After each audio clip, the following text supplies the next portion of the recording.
Hi guys, I'm here with Clay Adams, the person who has voiced Cody Jones on the 2003 TMNT series, My name is Cody Jones. who is also a writer for a few comics. Hey, thanks for having me. So the first question is, did you watch the previous versions of the Turtles? Yeah, it had been a while by the time I was doing fast forward. It had been a while since had seen the cartoon, but I remember being more of like a comic book guy at the time that I was definitely more familiar with the comic book incarnation of the Turtles rather than the cartoon, but I had definitely seen the cartoon. How did you find out about how did you find out about the TV show? Yeah, about you're talking about fast forward. Yes. Yeah, so my agent contacted me, and they had an opening. They were actually recasting the role of Cody Jones, and voice acting is really tough to break into, and they tend to sort of see the same people over and over again. That's why you see a lot of the same voices appearing over and over again at the same shows. And I guess the production company had seen everybody that they knew already, and it was a very rare thing that they would open this up to auditions.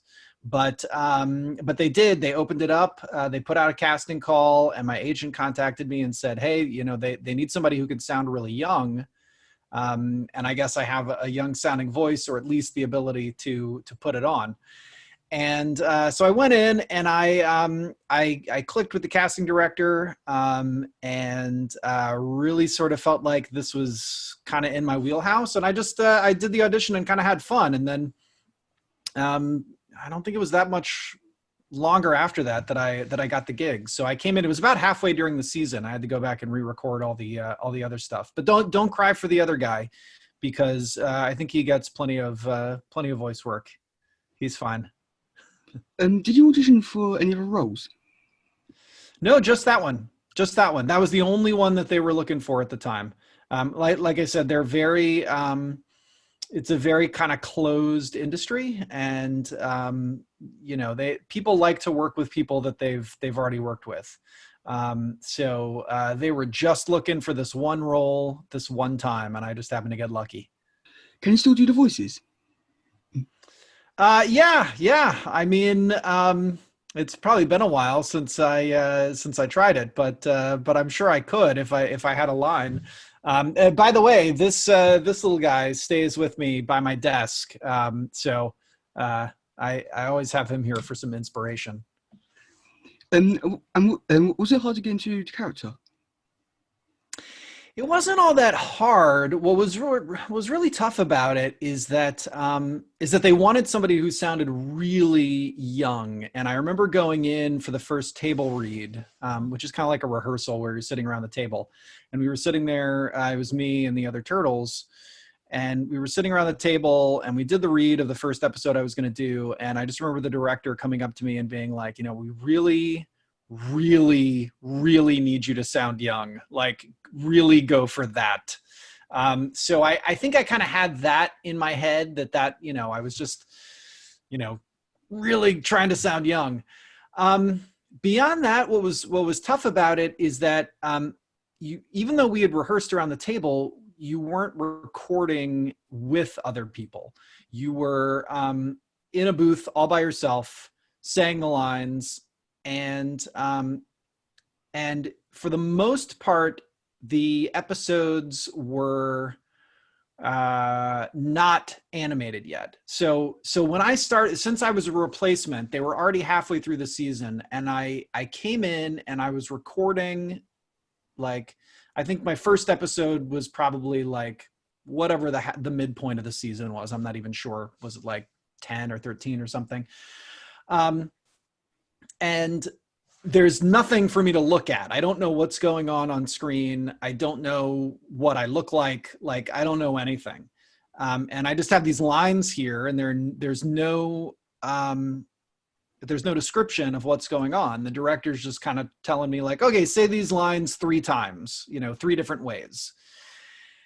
And then he'd have to be like, well, okay, that was, that was good, but really what's happening is there are aliens coming down and there are explosions everywhere, and like you really got to call it out, and you're actually, when you're saying this thing, you're talking about the alien, and it's like, okay, well, all right, let me try that again then.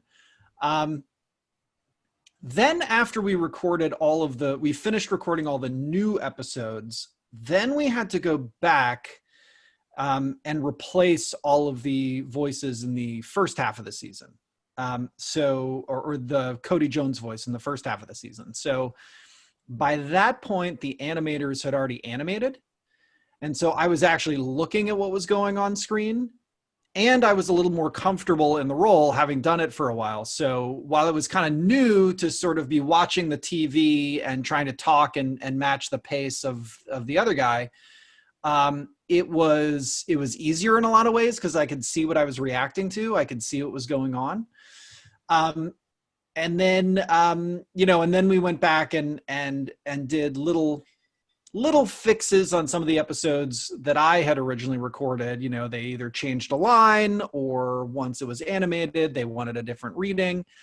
And so I did that, but it wasn't nearly as extensive as when I went through and I literally just re-recorded all those earlier episodes. So I haven't actually sat down and watched the series, but I imagine like the voice of Cody Jones, might start off one way, and then by like midway through the season, it maybe sounds a little bit different because that's actually my first episode. And do you have a favorite person to work with? Well, honestly, in terms of that, I think it's more like the director involved because like I said, for these, it was just me in a booth. I wasn't actually reading with anybody else. None of the other actors were there. I was not able to react. Like I didn't even hear what the other people were doing. Unless we were re-recording to the video that was already there. So about halfway through the season, I started to kind of hear what other people were doing, but like I wasn't hearing a lot of, I would just hear my cue, and then they would do what's called, they'd beep you in. So they would have like a series of 3 beeps. And then on what would have been the 4th beep, I'd have to start speaking. So I'd maybe hear a little bit of a line, but for the most part, it was covered in those beeps. So really, it's more about the director, and I really enjoyed working with Julie Rath on some of the Yu-Gi-Oh stuff. She did all the Yu-Gi-Oh stuff that I did way back in the day.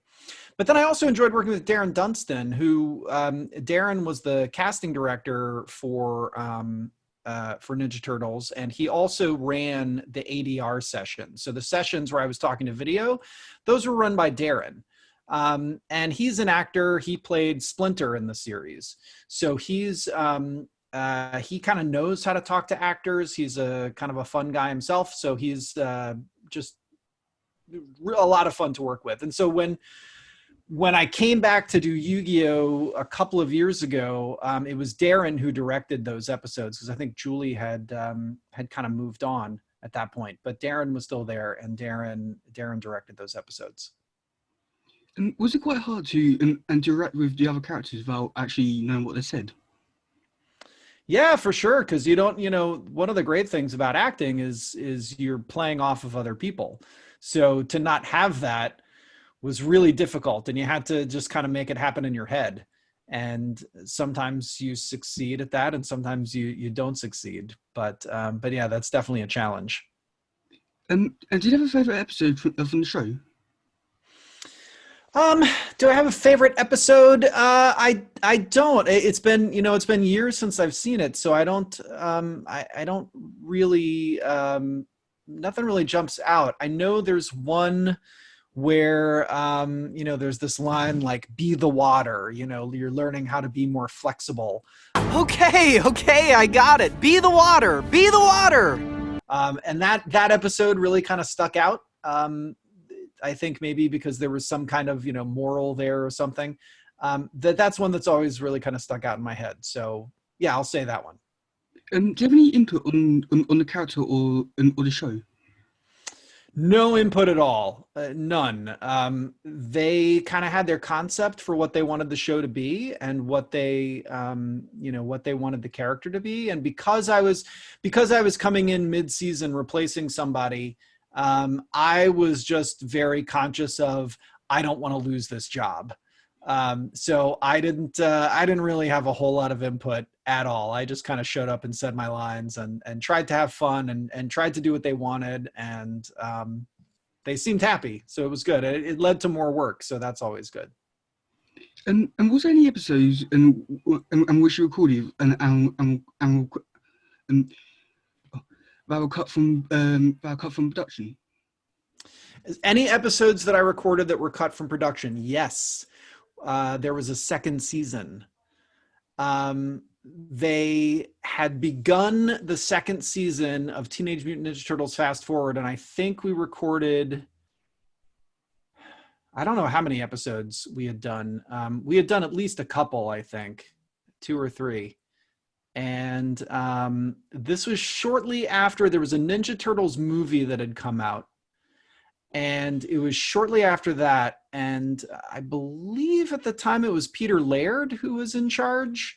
I can't remember. I know maybe Kevin Eastman is more involved now, but I feel like at the time it was Peter Laird, but I'm sure someone can correct me if I'm wrong. He saw the movie and he felt like the TV show should be more like the movie. And so there was just this decree one day that nope, Fast Forward was done. We were gonna take the Turtles back to their time period, and that was gonna be that. And Cody was not gonna be coming with them, so that's that. So I don't know. I'm sure those episodes were not even animated because at that point they were just recording our voices. I do vividly remember going in and recording, at least a very small amount of episodes before the rug got pulled out from under us, which was kind of a bummer, but it is what it is.